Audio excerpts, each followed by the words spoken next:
a small hand wrapped around expensive Italian wool on a Tuesday afternoon, and every weapon within 20 feet moved toward holsters before a single finger rose to freeze them all. The girl couldn't have been more than 7, her lavender dress catching autumn light outside Roosevelt Elementary, while dismissal chaos swirled around them like water around stone.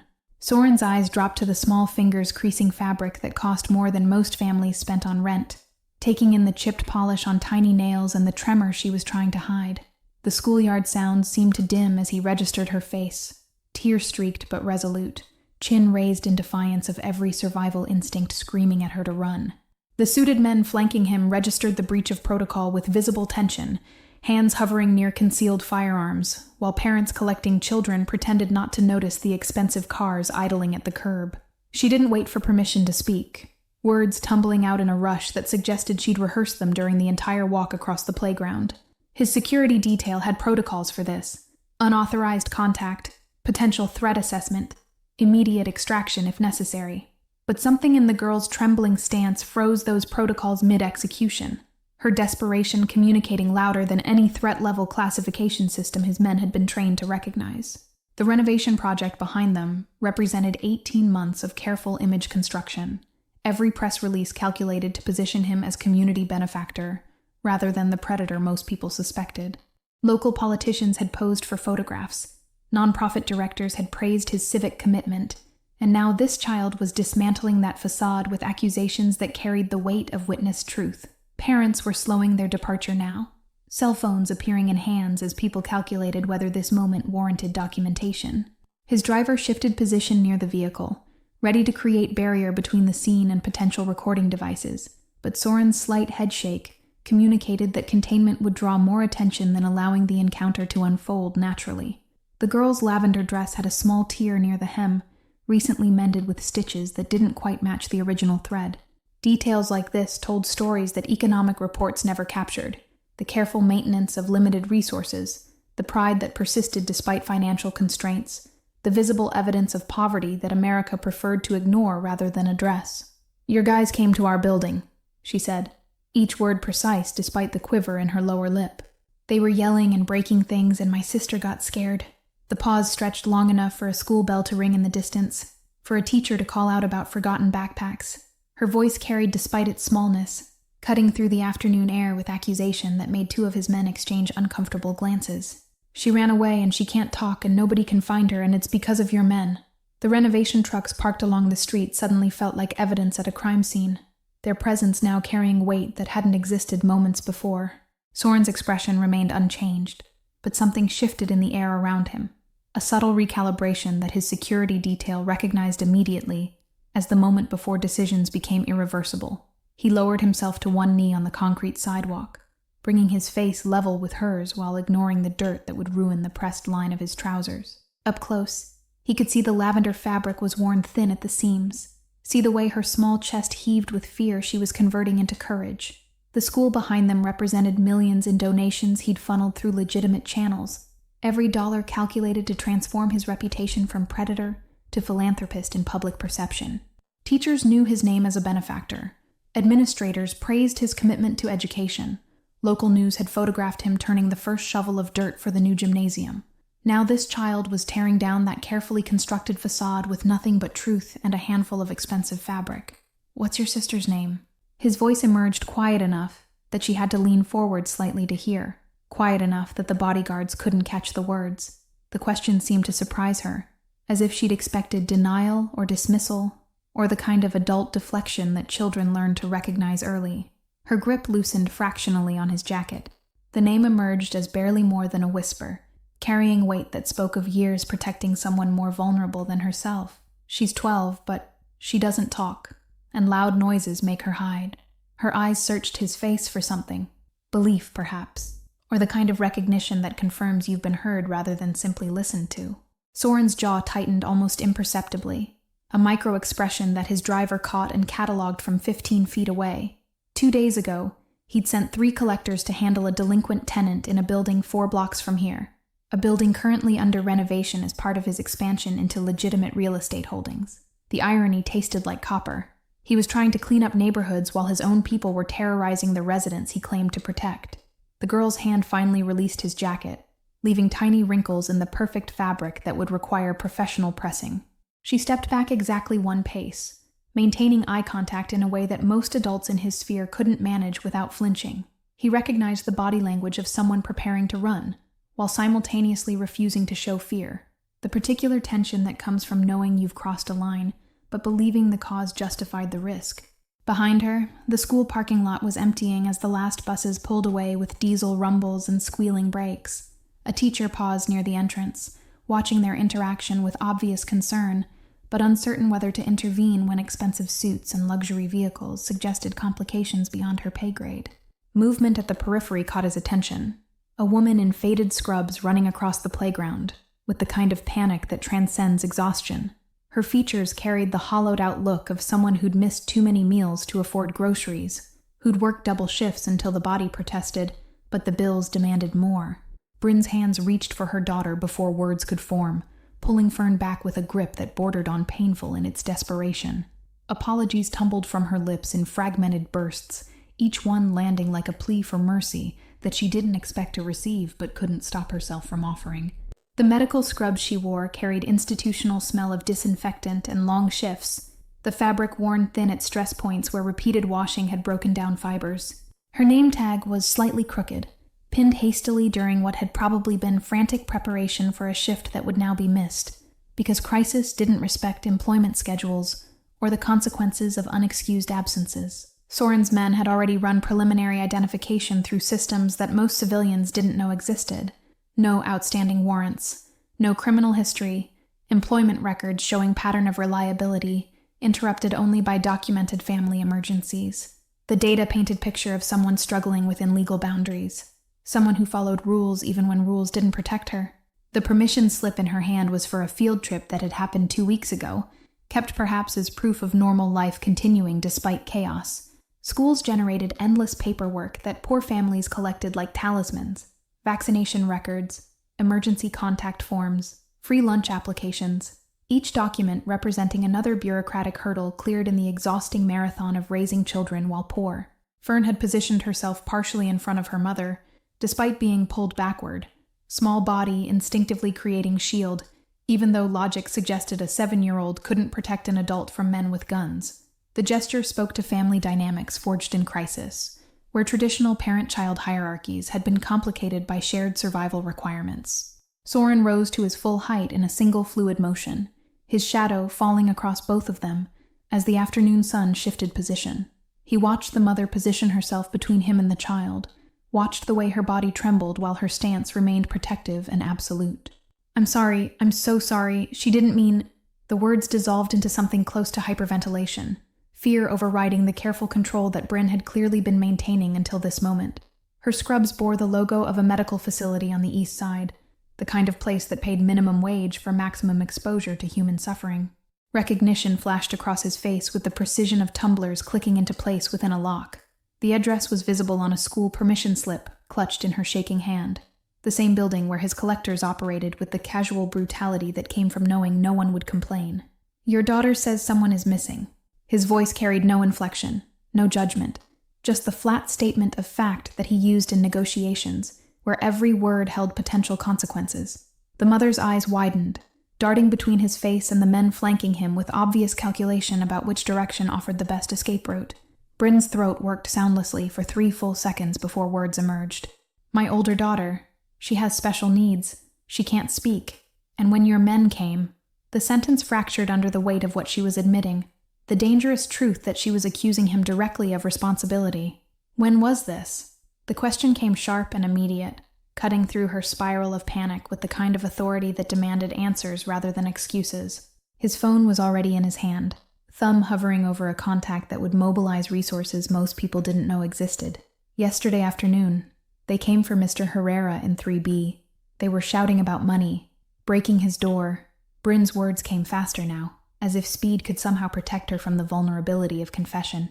She was in the hallway, she saw them, and she just ran. Soren's expression remained carefully neutral, but his free hand gestured minutely to the driver, who immediately moved toward the nearest vehicle. The collectors in question had been following standard protocol for debt collection in properties he controlled, which meant they'd been operating with the assumption that intimidation was not just acceptable, but expected. How long has she been gone? B. The phone was already at his ear, the call connecting with the kind of instantaneous response that spoke to hierarchies where his voice carried weight that couldn't be ignored or delayed. Behind him, engines started with synchronized precision. 26 hours. The specificity of Bryn's answer revealed the torture of counting every minute, of watching clocks while imagining worst-case scenarios that probably didn't come close to the actual dangers a mute 12-year-old girl faced alone in Spokane after dark. Fern's hand found her mother's, small fingers interlacing with calloused ones in a gesture of solidarity that seemed far too mature for 7 years old. She hadn't cried yet, hadn't broken down despite the obvious terror thrumming through her small frame, and Soren recognized that particular brand of control as the kind born from necessity rather than choice. Get in the car. It wasn't a request, and the way Bryn's body went rigid suggested she understood the difference. I need the building address, apartment number, and a recent photograph if you have one. The mother's hesitation lasted exactly as long as it took her to calculate whether compliance or flight offered better odds of survival. Her shoulders sagged in surrender. That looked like defeat, but was actually the opposite. The conscious choice to trust a dangerous man, because all other options had already failed. Soren opened the rear door of the black sedan himself, a gesture that made his security detail exchange glances heavy with unspoken questions. Parents still lingering in the parking lot would talk about this moment for weeks, would speculate about the woman and child entering a vehicle that screamed organized crime with every polished inch of its exterior. Bryn clutched Fern's hand as they moved toward the open door, her free hand fishing a battered phone from her scrub pocket. The screen was cracked but functional, displaying a photo that she pulled up with muscle memory that spoke to how many times she'd looked at that image in the past 26 hours. Building 7 on Morrow Street, apartment 4C. Her voice steadied slightly with the recitation of concrete details, facts that couldn't betray emotion or weakness. She's 12, 4'9", brown hair past her shoulders. She was wearing a gray hoodie and jeans. Soren's fingers moved across his phone screen with surgical precision, messages dispatching to contacts whose names never appeared in any official documentation. 2 vehicles pulled up within 90 seconds, their arrival choreographed with the efficiency of people who understood that speed could mean the difference between recovery and tragedy. Inside the sedan, Fern sat pressed against her mother's side, while Bryn's fingers wouldn't stop moving, smoothing her daughter's hair, checking the seatbelt, touching her own phone as if the action might somehow summon her missing child. The leather interior smelled like expensive cologne and gun oil, scents that seemed to amplify rather than mask the danger they'd willingly entered. Traffic parted around them with the ease that money and intimidation provided, other drivers instinctively recognizing vehicles that shouldn't be challenged or delayed. The route to Morrow Street cut through neighborhoods where Spokane's economic stratification became visible. Pristine downtown blocks giving way to areas where payday loan stores outnumbered grocery stores and bus stops served as community gathering spaces because actual community centers had been defunded years ago. Bryn's phone buzzed repeatedly with messages she didn't check, probably her supervisor demanding explanation for the no-show that would likely cost her the job she'd mentioned. Each vibration made her flinch slightly, body registering additional crisis even as her mind remained focused on the primary emergency of a missing daughter, who couldn't call for help even if she found a phone. Fern's small hand had found the door handle and was gripping it with white-knuckled intensity, as if maintaining physical connection to exit strategy provided comfort, even though opening the door while moving would solve nothing. Her eyes tracked every street sign, every landmark, mapping the route in case she needed to retrace it later. Survival instinct that children in unstable situations developed early and never quite unlearned. The second vehicle following them carried men whose specific roles remained undefined, but whose presence communicated that this operation had resources most missing person cases never received.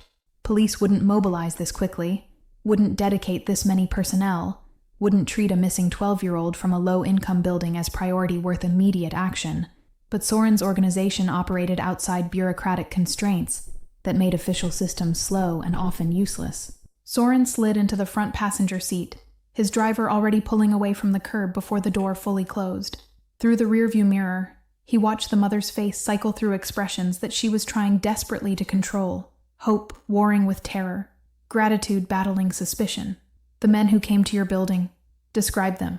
His voice remained level, clinical, the tone of someone collecting data rather than assigning blame. Behind them, the second vehicle fell into formation, blocking any potential tail with practiced ease that suggested this wasn't their first extraction from a public location. Bryn's description emerged in fragments punctuated by sharp intakes of breath. Tall, one with a scar through his eyebrow, another wearing a college ring, the third with tattoos visible above his collar when he'd reached for Mr. Herrera's door frame. The details aligned with 3 specific men in his organization, individuals he'd personally assigned to collections in that district, because they had a reputation for efficiency, without unnecessary violence. Apparently, that reputation needed revision, or perhaps the definition of unnecessary required examination when a mute child became collateral damage. She hides when she's scared. Fern's voice emerged small, but determined from the back seat, her first words since entering the vehicle. Under things or behind things, places that are dark and small where she feels safe. Soren absorbed this information with a slight nod, his mind already constructing search parameters that would focus on enclosed spaces rather than open areas.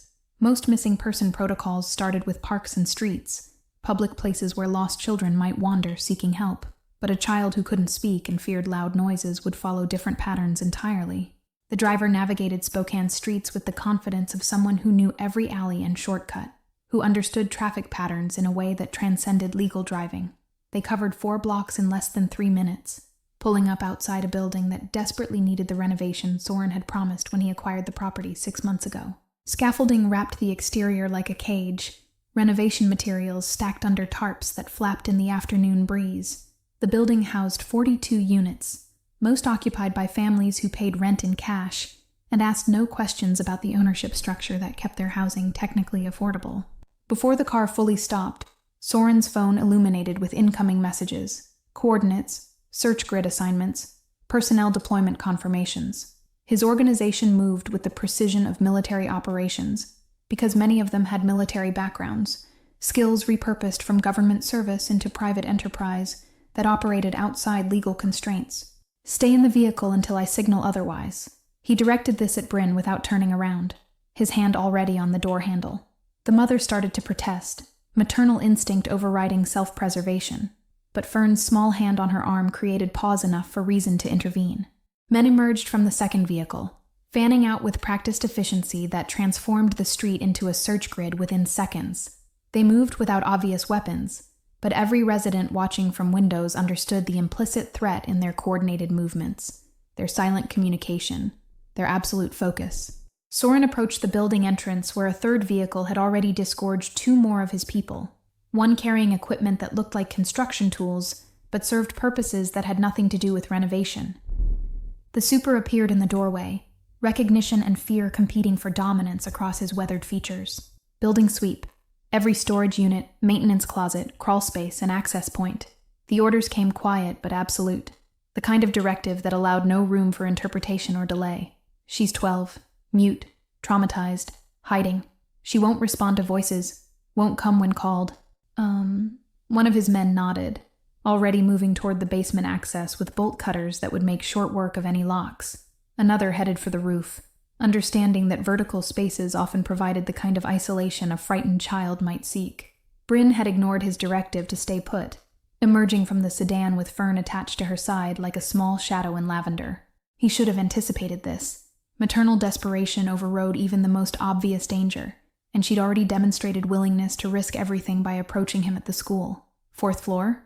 He didn't waste energy on reprimand, just adjusted his strategy to accommodate variables that refused to be controlled. Bryn nodded, already moving toward the entrance with the kind of determination that suggested she'd search every inch of this building with her bare hands if necessary. The basement smelled like decades of water damage and forgotten belongings, air thick with dust that caught in throats and made breathing deliberate.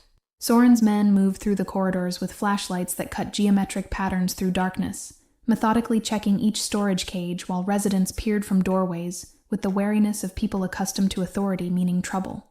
Bryn's voice carried down the stairwell, calling a name that would never receive verbal response, but might register as familiar sound to a frightened child. Fern remained pressed against her mother's leg, small hand gripping worn scrub fabric, while her eyes tracked every shadow with the hypervigilance of someone who understood danger, lived in unexpected places. The building's layout revealed itself as a warren of converted spaces, where original architecture had been modified repeatedly over decades. What should have been simple corridor access had become maze-like, with storage units added wherever space allowed, and maintenance areas tucked behind walls that didn't appear on any official floor plan. Electrical wiring ran exposed along ceiling corners where previous renovations had prioritized speed over code compliance, creating fire hazards that inspectors had probably noted and landlords had probably ignored. Water stains marked walls in patterns that suggested chronic leaks rather than isolated incidents, the kind of deferred maintenance that slowly destroyed buildings while maximizing short-term profit for owners who didn't live in the properties they controlled. Some storage units had padlocks that looked newer than others, suggesting recent tenant turnover, or perhaps theft problems that made people upgrade security for possessions they couldn't afford to replace. The basement floor was uneven, settling that had occurred over decades, creating slight slopes where water would pool during the heavy rains that Spokane experienced each spring. Residents who'd emerged to watch the search maintained careful distance, their body language communicating desire to help tempered by learned caution about involving themselves in situations involving men with obvious authority and unclear intentions. An elderly man in a bathrobe held a baseball bat that he probably kept near his door, protection against break-ins that were common in buildings where security systems consisted of cheap locks, and the hope that thieves would choose easier targets. The air grew colder as they moved deeper into the basement's interior, away from the stairwell where outside air occasionally circulated. This was space that existed primarily in winter, where pipes ran and furnaces operated, and maintenance happened only when absolute failure forced intervention. The invisible infrastructure that kept buildings marginally functional, while remaining perpetually one disaster away from complete collapse. Soren's phone buzzed with systematic updates. Roof clear, second floor storage clear, laundry room clear. Each negative report narrowed possibilities while simultaneously amplifying urgency, because a 12-year-old girl couldn't survive indefinitely without water, without warmth, without the basic necessities that most people took for granted.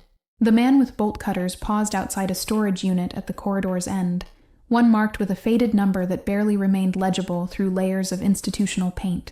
The lock appeared rusted shut, suggesting years without access, but recent scratches around the mechanism told different story to anyone trained to read such details. Here. The single word carried enough weight that everyone in the basement shifted focus immediately. Soren moved toward the unit, while gesturing for Bryn and Fern to maintain distance, because he'd learned that what they found behind locked doors wasn't always suitable for witnesses, especially young ones. Metal screamed against metal as the bolt cutters did their work, the sound echoing through basement corridors in a way that made several residents retreat quickly into their apartments. The lock fell away with a clatter that seemed disproportionately loud in the contained space, and the door swung open on hinges that protested with rust and disuse. Darkness inside was absolute, the kind of black that existed in spaces without windows or ventilation. Flashlight beams swept across piled furniture covered in sheets gray with accumulated dust, boxes stacked precariously against walls, the detritus of lives abandoned or temporarily stored and then forgotten over years of changing tenants. Behind a dresser tipped on its side, wedged into a space barely large enough for her thin frame, they found her. She'd constructed a nest from old curtains and what looked like someone's abandoned winter coat, her body curled into fetal position, with hands pressed over ears in permanent defense against sounds that had stopped hours ago. Her eyes were open but unseeing, pupils dilated in a way that suggested she'd retreated somewhere internal where external reality couldn't reach. No visible injuries marked her skin, but the kind of damage she'd sustained wouldn't show on surface examination. It would manifest in nightmares and triggers, and the slow erosion of whatever fragile trust she'd managed to construct in a world that had proven repeatedly unsafe. Soren holstered his phone and moved forward with deliberate slowness, understanding that sudden movements would only deepen her terror. He'd seen this before in war zones, in people who'd survived things that broke fundamental assumptions about safety and civilization, the 1,000-yard stare that looked through you rather than at you, registering presence without processing meaning. Let Fern approach first. His voice remained low, directed at Bryn, who'd already started moving toward the storage unit with maternal instinct overriding any tactical consideration. The mother froze, conflict visible across her exhausted features, but Fern was already slipping past her with the confidence of someone who'd navigated this particular crisis before. The 7-year-old dropped to her knees at the storage unit entrance, making herself smaller and less threatening. She didn't call out, didn't reach forward, just began humming something soft and repetitive that sounded like a lullaby, reduced to its most basic melodic structure, notes cycling in pattern that felt more felt than heard. Minutes passed in suspended animation, while everyone in that basement held collective breath. Soren's men maintained perimeter positions, blocking sightlines from curious residents, while creating illusion of privacy in space that had none. Bryn's hands twisted the fabric of her scrubs until knuckles went white, lips moving in what might have been prayer, or simply the desperate internal monologue of a mother watching her child remain unreachable. The humming continued, Fern's small voice steady despite the tremor that had to be running through her body. She inched forward with patience that seemed impossible for her age, each movement telegraphed and slow enough that it couldn't be perceived as threat, just gradual reduction of distance that might eventually register as safe rather than dangerous. A hand emerged from behind the tipped dresser, pale fingers extending with the tentative quality of someone testing whether the world outside their hiding place had transformed into something survivable. The fingers found Fern's knee, gripped the lavender fabric with desperation that communicated everything words couldn't express, relief and terror, and the desperate need for connection that fear had temporarily severed. She needs to be the one who goes in. Soren directed this at Bryn without taking his eyes off the storage unit. Recognizing the particular dynamic playing out in that confined space, the mother nodded through tears that were finally spilling over, understanding on some level that her older daughter needed re-entry into the world to happen through the safest possible channel, her sister's presence rather than overwhelming adult intervention. Fern crawled into the storage unit with the same deliberate slowness, disappearing into darkness until only her shoes remained visible. The humming grew slightly muffled, accompanied now by sounds of movement, and whispered words too quiet to distinguish, but carrying tone that needed no translation.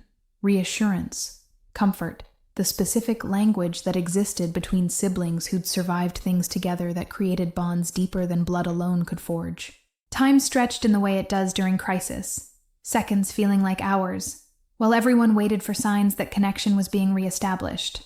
Soren remained positioned near the entrance, close enough to intervene if necessary, but far enough back that his presence wouldn't register as additional threat to a child whose capacity for trust had been catastrophically damaged. When Fern emerged, she was crawling backward while holding her sister's hand, coaxing her forward with continued humming and gentle tugs that were more invitation than demand. The older girl followed with the mechanical quality of someone whose body was moving, while consciousness remained partially elsewhere, still trapped in whatever internal space she'd retreated to when external reality became unendurable. The older girl stood on unsteady legs that had been folded too long in cramped space, her gray hoodie stained with dust and what might have been her own tears. Bryn moved forward finally, arms extending to gather her daughter close, and the embrace that followed carried the weight of 26 hours of imagined worst-case scenarios that hadn't quite manifested, but had come close enough to leave permanent marks on everyone involved. Soren stepped back, creating space for reunion, while his mind was already calculating next movements with the precision of someone who understood that crisis management required thinking 3 steps ahead. His driver appeared at the basement entrance, nodded once in response to unspoken question, confirming that the vehicle was ready for immediate departure should medical intervention become necessary. The older girl buried her face in her mother's shoulder, but made no sound, her body shaking with the kind of silent sobs that somehow hit harder than screaming. Fern pressed against both of them, small arms barely able to encompass her family, creating huddle of 3 that existed in bubble of connection that momentarily excluded the rest of the world. One of Soren's men approached with a bottle of water and a thermal blanket, items produced from the kind of emergency kit that organizations like his maintained because crisis was occupational hazard rather than exception. Bryn accepted both with a grateful nod, her focus never leaving her daughter's face as she checked for injuries with hands that knew exactly where to look and how to assess damage both visible and hidden. The super had retreated to a safe distance, but remained visible, his discomfort obvious in the way he shifted weight from foot to foot. He'd rented this building for 6 years, and probably knew which tenants paid late, which ones had guests that stayed too long, which apartments served as crash pads for people cycling through addiction or poverty or both. But this particular crisis clearly exceeded his capacity for intervention. Mr. Herrera in 3B. Soren's voice cut through the basement's heavy air with edge that made the super flinch visibly. What was his debt? The question wasn't really about money. It was about proportionality, about whether the amount justified the methods his collectors had employed and the collateral damage those methods had generated. The super's throat worked soundlessly for several seconds before words emerged. 3 months' rent, maybe 4. He kept saying his disability check got delayed, that he'd have it next week. His eyes darted toward the stairwell as if calculating whether escape was a viable option, but Soren's men had positioned themselves in ways that made such calculations academic rather than practical. And my men came how many times? The question emerged flat, devoid of inflection, which somehow made it more threatening than if he'd injected anger or judgment into the words. Documentation existed somewhere in his organization's records, but hearing it spoken aloud served different purpose. It forced acknowledgement, created witnesses, established narrative that would inform what came next. 3 times in 2 weeks. The super's voice had dropped to near whisper, as if reducing volume might somehow reduce culpability for having allowed access, for having provided information, for having been complicit through inaction, if not active participation. The last time they broke his lock, went through his things, Soren's jaw tightened with the kind of controlled fury that was more dangerous than explosive anger because it came with calculation rather than reaction. His phone was already out, messages being composed with thumb movements that looked casual but were constructing careful documentation of policy violations that would have consequences extending far beyond this particular incident. Behind him, Bryn had coaxed her older daughter into drinking small sips of water, the girl's hands shaking so badly that liquid sloshed against the bottle's rim. Fern maintained her position pressed against her sister's side, small hand gripping the gray hoodie with determination that suggested she had no intention of allowing separation again, regardless of what adults decided was appropriate or necessary. Who else was affected? The question was directed at the super, but carried enough weight that several other residents emerged from their apartments, drawn by the understanding that something was shifting in the building's power dynamics.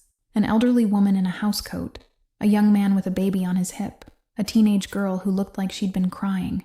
They appeared in doorways with the tentative quality of people testing whether it was safe to acknowledge they'd witnessed things they'd been too afraid to report. The super's eyes widened as he registered the implications, understanding perhaps for the first time that this wasn't just about one missing girl or one broken lock. Mrs. Kowalski in 2A, they threatened her grandson.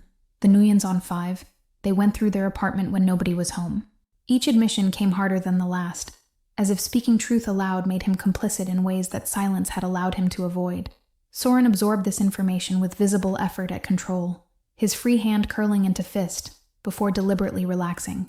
The renovation project that was supposed to improve lives had apparently been providing cover for systematic intimidation, and the irony of trying to build legitimate reputation while his own people undermined it from within would have been amusing if it weren't so catastrophically short-sighted. Where are they now? He directed this at the man closest to him, one whose job included knowing the location of every person in the organization at any given moment. The response came immediately. Coordinates and current assignment delivered in shorthand that communicated everything necessary without wasting words on unnecessary context.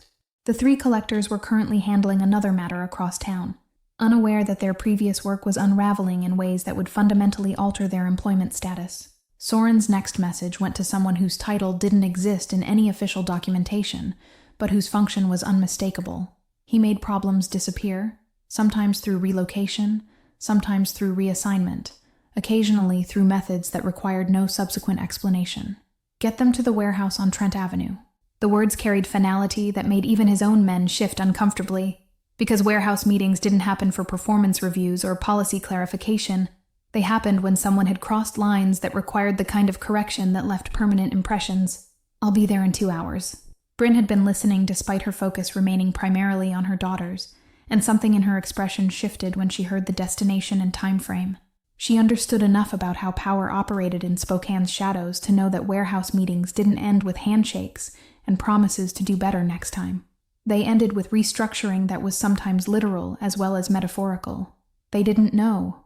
The words emerged from her mouth before conscious thought could intervene, maternal instinct apparently extending even to men who'd terrorized her building and caused her daughter to disappear into a storage unit for 26 hours. They were just doing their jobs. The statement carried no real conviction, as if she felt obligated to offer defense, but didn't actually believe the words she was speaking. Soren's eyes met hers for the first time since they'd entered the basement, and whatever she saw in that gaze made her take an involuntary step backward. Their job is to collect debt, not traumatize children. His voice remained level, almost conversational, which somehow emphasized rather than softened the implicit threat. They failed to make that distinction, and failure has consequences. The ride to Bryn's apartment happened in silence, heavy with unprocessed trauma and unspoken questions. The older girl sat pressed between her mother and Fern, still wrapped in the thermal blanket despite the car's heated interior, her eyes tracking the passing streets with the disconnected quality of someone whose consciousness remained partially elsewhere, still trapped in that dark storage unit where time had stopped and terror had crystallized into something permanent. Soren remained in the front passenger seat, his attention divided between his phone, where messages continued arriving with updates on personnel movements and policy implementation, and the rearview mirror, where he could observe the fractured family trying to reassemble itself into something functional. The driver navigated with the same efficient silence, understanding without being told that this particular transport required delicacy rather than the usual professional detachment. Building 7 on Morrow Street looked different in late afternoon light, the scaffolding casting geometric shadows across facade that desperately needed the renovation Soren had promised. Residents watched from windows as the black sedan pulled up, as suited men emerged and opened doors with deference usually reserved for dignitaries rather than a woman in cleaning scrubs, and 2 girls whose combined clothing budget probably didn't exceed $50. Bryn hesitated before exiting, her hand on the door handle, but her body language suggesting she was calculating costs and benefits of accepting further assistance from someone whose organization had caused this crisis in the first place. The older girl made the decision for her by sliding across the seat toward the open door, ready to escape the confined space even if destination remained uncertain. 4th floor.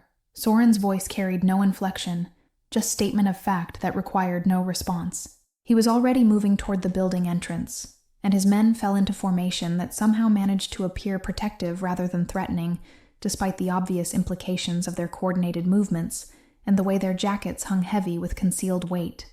The elevator was broken, had been broken for 3 weeks according to a handwritten sign taped to the doors, so they took stairs that smelled like industrial cleaner, failing to mask older, more organic odors.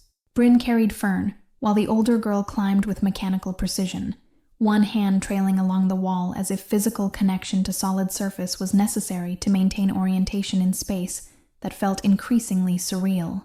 Apartment 4C's door bore scratches around the lock that told story of previous forced entry, evidence that Bryn had probably reported to landlords who'd done nothing or perhaps done exactly what they were supposed to do, notify the owners that their collector had completed his assignment.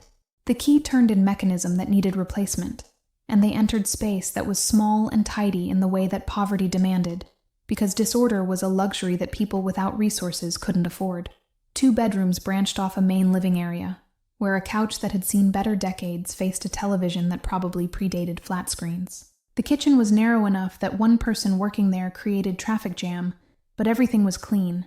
Everything was maintained with the kind of care that spoke to pride in space, even when space itself was inadequate for actual needs of family, trying to survive on margins so thin that 3 months unpaid rent by a neighbor could trigger cascading catastrophe. Soren remained near the door, while Bryn guided her older daughter toward the bathroom, murmuring about warm showers and clean clothes and normal routines that might help re-establish sense of safety that had been comprehensively shattered. Fern stayed in the living room, watching him with the kind of steady assessment that suggested she was trying to determine whether he represented ongoing threat or temporary ally in crisis that wasn't actually resolved just because her sister had been found.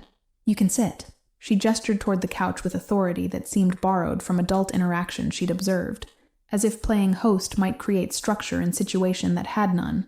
He remained standing, understanding that occupying furniture would transform the dynamic in ways that might not be helpful, that maintaining slight distance preserved boundaries that everyone in this apartment needed. The bathroom door closed with click that seemed unusually loud, followed by sounds of water running, and Bryn's voice offering reassurances that were too quiet to distinguish, but carried tone that needed no translation. Fern moved to the window, pressing her forehead against glass that overlooked the street where Soren's vehicles remained parked with engines running, and drivers maintaining alert observation of surroundings. "She'll be scared for a long time." The statement emerged matter-of-fact, without the kind of childish optimism that might have suggested belief in quick recovery or easy healing. Fern understood on some level that trauma operated on timescales that didn't align with adult desire for resolution, that 26 hours in a storage unit would ripple forward through years in ways that would shape her sister's relationship with enclosed spaces and loud noises and unexpected intrusions. Soren's phone buzzed with confirmation that the 3 collectors were en route to the warehouse, their arrival expected within the hour. His thumb hovered over the screen, composing response that would establish parameters for the conversation that was coming, but Fern's voice interrupted before he could commit words to digital record. What happens to them? She'd turned from the window, and her eyes carried the same steady assessment, calculating whether his answer would align with actions, or whether the gap between words and reality would reveal him as just another adult who promised protection while delivering something else entirely. The men who scared my sister? The question deserved honesty, even if honesty was complicated. They'll be reassigned to positions where they can't hurt anyone else. It was truth, without being complete truth, because reassignment in his organization could mean many things, depending on severity of infraction and willingness to accept correction. What they did violated policies that exist specifically to prevent this kind of situation. Will they get fired? Fern's follow-up came immediately, suggesting she'd been thinking about proportionality and justice in whatever framework a 7-year-old constructed to understand the world's fundamental unfairness. My mom got fired from her last job for being late 3 times because I was sick and she had to stay home. The comparison landed with more weight than she probably intended, highlighting the asymmetry between how power punished small infractions by vulnerable people versus how it handled actual harm caused by those operating with authority's implicit protection. Soren had no good answer that wouldn't sound like excuse or rationalization, so he offered truth that was at least adjacent to what she was really asking. They won't work in residential collections anymore. His voice remained even, neither defensive nor apologetic, just stating outcome that had already been decided in his mind during the drive from the school to the basement, to this apartment. And the policies that allowed this to happen will be changed, so it can't happen again. Fern nodded slowly, processing information with the kind of gravity that suggested she understood he was offering what he could offer, within constraints of systems that were fundamentally broken in ways that couldn't be fixed by single policy change or personnel reassignment. She returned her attention to the window, to the vehicles below that represented power she couldn't fully comprehend, but had learned to recognize as force that could either protect or destroy, depending on how it was wielded and who controlled its direction. The shower stopped, and minutes later, Bryn emerged with her older daughter wearing clean clothes and damp hair, the girl's face scrubbed clean of dust, but carrying exhaustion that went deeper than physical tiredness. They'd been in the bathroom for 20 minutes, which meant Bryn had probably spent most of that time just holding her daughter, creating the kind of physical reassurance that no words could provide, but that bodies understood instinctively when given permission to seek comfort without shame. Soren left the apartment with instructions that sounded like suggestions, but carried weight of non-negotiable directives. Keep the door locked. Don't open it for anyone. His driver would remain parked outside through the night. Bryn accepted these conditions with the numb compliance of someone whose capacity for decision-making had been exhausted by crisis. Fern watched from the window as the black sedan pulled away toward whatever reckoning awaited 3 men who'd never know a mute girl's name. The warehouse on Trent Avenue existed in the industrial corridor, where Spokane's legitimate economy blurred into its shadow version. The 3 men entered with confidence that evaporated within seconds of seeing Soren's expression. His voice emerged flat when he spoke, emotionless, the tone he reserved for situations where anger would be counterproductive, but clarity was essential. She spent 26 hours hiding in a storage unit. His words came measured, each one weighted with disappointment that cut deeper than anger. The reassignment came with salary reduction and status decrease, the kind of professional humiliation that would be visible to everyone in the hierarchy. New protocols went into effect the following day for all residential operations. No forced entry to occupied units. No confrontations in presence of minors. The specifications continued, each one addressing a gap that the current situation had revealed in procedures designed for efficiency, rather than humanity. 3 days passed before Soren returned to Morrow Street. The building looked the same from outside, but something had shifted in the atmosphere, as if residents sensed that power dynamics had been recalibrated. He found Bryn in the building's laundry room, folding clothes that had clearly been washed multiple times based on their faded colors. She registered his presence with slight stiffening that suggested her nervous system still categorized him as potential threat, despite evidence. How is she? The question required no clarification about which daughter he meant. Bryn's hands paused in their folding motion while she calculated how much truth to share. She hasn't spoken since we found her. The admission came quiet, carrying weight of additional trauma layered onto existing condition. The school counselor says it might take months, or it might be permanent. Soren's mind was already moving toward solutions that money could facilitate. Specialized therapists, trauma-informed care. His phone was already out, composing message to someone whose medical connections could bypass the usual intake procedures. There's a clinic on the north side that specializes in childhood trauma. He spoke while typing, not looking up because eye contact would make this transaction feel more personal than professional. They'll have an opening tomorrow afternoon. Bryn's expression cycled through confusion and suspicion, before landing somewhere adjacent to cautious gratitude. I work second shift tomorrow. The statement acknowledged constraints that rich people rarely had to consider. Your schedule changed. Soren's voice remained matter-of-fact, delivering information rather than making suggestion. Your supervisor received notification this morning that you're transitioning to first shift. Same pay, better hours. The silence stretched long enough for the laundry room's fluorescent lights to flicker. Bryn's hands had stopped moving entirely. Clean clothes forgotten in basket while she processed the implications. Why? The single word contained multitudes. Confusion about motivation, suspicion about hidden costs, the fundamental uncertainty about whether this represented genuine assistance or just more sophisticated form of control. Soren met her eyes for the first time since entering the laundry room. Whatever she saw in his expression must have answered questions she hadn't articulated because her posture shifted fractionally. Because your daughter pulled my jacket and told me the truth when she could have stayed silent. His phone disappeared back into his pocket. And because fixing my organization's mistakes requires more than policy changes. Weeks dissolved into each other with the peculiar quality time takes during recovery periods. Bryn's older daughter began attending the specialized clinic 3 times per week, sessions that remained opaque because therapeutic privacy was apparently sacred. Fern returned to Roosevelt Elementary with the heightened awareness of a child who'd seen adult world reveal its dangerous machinery. Teachers noticed the change, the way she watched doorways and tracked adult movements. Soren's involvement receded to the background, becoming infrastructural rather than visible. The clinic appointments happened without payment discussion. Groceries appeared at irregular intervals. He understood that certain kinds of help worked better when they didn't require acknowledgement. The building renovation actually accelerated once he'd reassigned the collection team. New windows appeared in units that had been drafty. The elevator was finally repaired by contractors who seemed competent. Residents began to relax incrementally, the kind of systemic tension release that happens when threat level drops. Children played in hallways without being immediately called back inside. Conversations in the laundry room lasted longer than strictly necessary. Bryn noticed these changes with the awareness of someone who'd lived in enough unstable situations to recognize genuine improvement. She remained cautious, waiting for the other shoe to drop or the bill to come due. 3 months after that afternoon outside the school, Soren attended a community meeting about the renovation project. He sat through presentations about timeline extensions and budget reallocations with patient attention.